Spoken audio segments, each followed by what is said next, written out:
நீதிமன்ற அவமதிப்பு வழக்கில் தலைமைச் செயலாளர் முருகானந்தம் நிபந்தனையற்ற மன்னிப்பு கோரிய வழக்கில் வழக்கு முடித்து வைக்கப்பட்டது.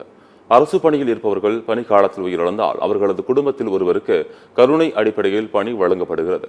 இதில் பல்வேறு நடைமுறை செலவுகள் இருப்பதாக புகார் எழுந்தன. இது குறித்த வழக்கை 2023 விசாரித்த சென்னை உயர்நீதிமன்றம் கருணை அடிப்படை பணி நியமனத்திற்கான நடைமுறை சிக்கல்களை களைவதற்கும் இதற்கு கால நிர்ணயம் செய்யப்படவும் உரிய நடவடிக்கை எடுக்கும்படி தமிழக அரசுக்கு உத்தரவிட்டது. எனினும் இது தொடர்பான நடவடிக்கைகள் எதுவும் எடுக்கப்படவில்லை என்ற நிலையில் நீதிமன்றம் தாமாக முன்வந்து வழக்கை எடுத்துக்கொண்டது. இந்த வழக்கில் 2023 ஆண்டு முதல் தற்போது வரை தலைமைச் செயலாளர்களாக இருந்தவர்கள் நேரில் ஆஜராக வேண்டும் என்று நீதிபதி பட்டு தேவானந்த் உத்தரவிட்டார்.